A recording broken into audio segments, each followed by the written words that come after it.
जय महाराष्ट्र आणि शिवजयंतीच्या आपल्या सगळ्यांना हार्दिक शुभेच्छा. मला एक आज शिवजयंतीच्या निमित्ताने डेफिनेटली हा ब्लॉग शिवजयंतीच्या दिवशी नाही जाणार, कारण की आज शिवजयंती आणि मला एडिट करता करता कदाचित अर्धा एक दिवस लागेलच.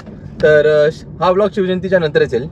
मला खरंच वाटतं ना, खूप मनापासून वाटतं, जसं मुसलमान लोकांनी, कारण की आता रमजान पण चालू आहे, तर मुस्लिम लोकांनी जसं जिहाद या शब्दाचा अर्थ अनर्थ केलाय या शब्दाचा अर्थाचा, तसंच आपण मराठ्यांना ज्यांना जे शिवाजी महाराजांना मानतात, दैवत मानतात, त्यांना शिवाजी महाराज समजलेत नाहीयेत असं मला खरंच वाटतं. म्हणूनच आपण खूप वेळा बघतो की शिव हे चौकात असतात आणि शिवभक्त हे चौकीत असतात.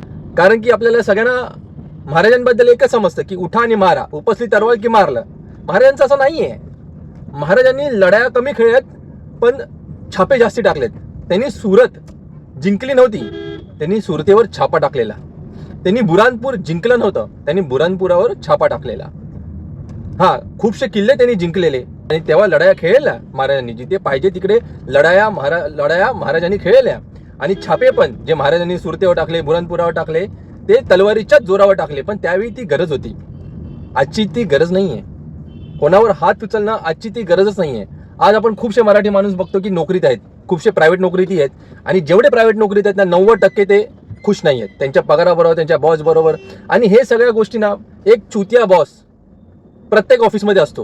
प्रत्येक ऑफिसमध्ये आपल्याला वाटतं की अरे आपण दुसऱ्या ऑफिसमध्ये जाऊ हे सोडून, तर तिकडे काहीतरी चांगलं होईल. घंटा फक्त पगाराचा आकडा बदललेला असतो, तो वर्षभरात आपल्याला कॉमन वाटायला लागतो. वाढलेल्या आकड्याचं पण अप्रूप आपल्याला एका वर्षात निघून जातं. आणि ते करता करता आपल्याला सगळ्यांनाच एक मनात एक लपलेली इच्छा असते की आपल्याला पण धंदा करावा, आपला पण ऑफिसच्या चुत्यागिरीमधून आपल्याला बाहेर पडावं. पण आपण कधी करण्याचं ते हिंमतच नाही करत. फक्त शिवजयंतीच्या निमित्ताने आपण झेंडा घेऊन, आजकाल तर फ्लोरोसंट कलरचे महाराजांचे चित्र असलेले झेंडे असतात, भगवे पण नसतात, ते फ्लोरोसंट कलरचे असतात. ते घेऊन लोक मिरवताना बघितले. आज मी रस्त्यावरून हायवेवरून येत होते तर खूप जणांना हातात मशाल घेऊन फिरताना बघितलं. काय फायदा त्याचा? महाराजांना आपण जर आपल्याला महाराज आपल्याला दैवत मानतो आपण महाराजांना, तर महाराजांनी जे केलंय ते आपण का नाही करू शकत? 0.001% जरी केलं ना तरी आपलं आयुष्य तिकडे सार्थक होईल. महाराजांनी किंबहुना जिजाऊंनी एक स्वतःचं राज्य बनवायचा विचार केला. त्याचं नाव ठेवलं स्वराज्य. स्वराज्य हा ब्रँड महाराजांनी आणि जिजाऊंनी निर्माण केला. आताच्या पॉईंट ऑफ व्ह्यूने, जर कंटेम्पररी पॉईंट ऑफ व्ह्यूने बघितलं तर बिझनेस, आपण स्वराज्याला एक ब्रँड समजूया.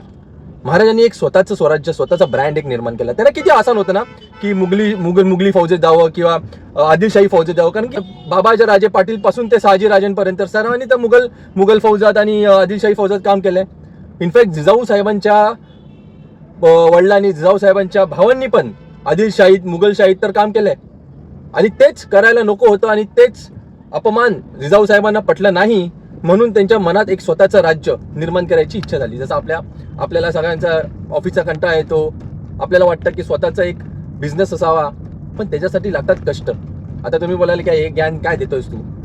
आम्ही नोकरी करतो, आमच्या EMI आहेत, आमचा एक पर्टिक्युलर खर्च आहे जो आम्हाला नोकरीतून मिळतो. नोकरी आम्हाला जगवत नाही पण मरून तर देत नाही, विच इज राईट. नोकरी आपल्याला ना एक ह्याच्यासाठी आहे, काय बोलतात त्याला, सलाईन सारखी आहे, जे थेंब थेंब थेंब थेंब आपल्याला टाकून आपल्या अंगात रक्त सोडत असते आणि आपल्याला मरून नाही देत. पण तेच आपलं आयुष्य आहे का? तुम्ही नोकरी करताना धंदा का नाही करू शकत?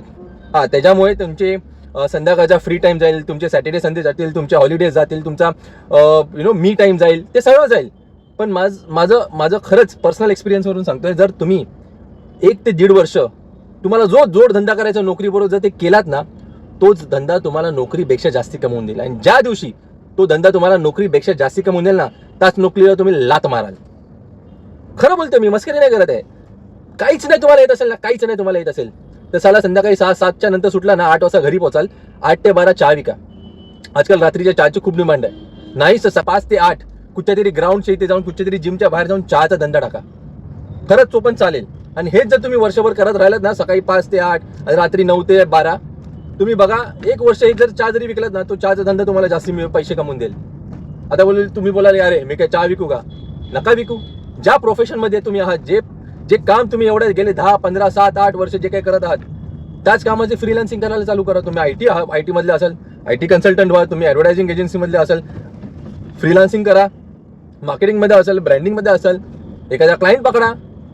सॅटर्डे संडे त्याच्यावर मेहनत करा, रात्री 8च्या नंतर त्याच्यावर मेहनत करा. कधीतरी एखादा ऑफिसची सुट्टी टाका, क्लायंट शोधायला जा. करा 1-1.5 वर्ष हे करा, नोकरीला धरून करा. आणि ज्या दिवशी तुम्हाला हा जोडधंदा नोकरीपेक्षा जास्ती कमवून देईल ना, त्या दिवशी तुम्ही त्या नोकरीला लात मारा. आणि मला खात्री आहे तो जोडधंदा तुम्हाला नोकरीपेक्षा 10 पटीने कमवून देईल. पर्सनल एक्सपिरियन्स बोलतोय. समजलं? तर जर तुम्ही छत्रपतींना खरंच मानत असाल, तुम्हाला छत्रपतींची जयंती जर दरवर्षी आपण राज ठाकरे जसे बोलतात ना, दर दिवशी आपण छत्रपतींची जयंती बनवायला पाहिजे. एकच दिवस का? तर खरंच स्वतःचा दुसऱ्यावरची गुलामगिरी सोडून स्वतःचा काहीतरी धंदा उभा करा.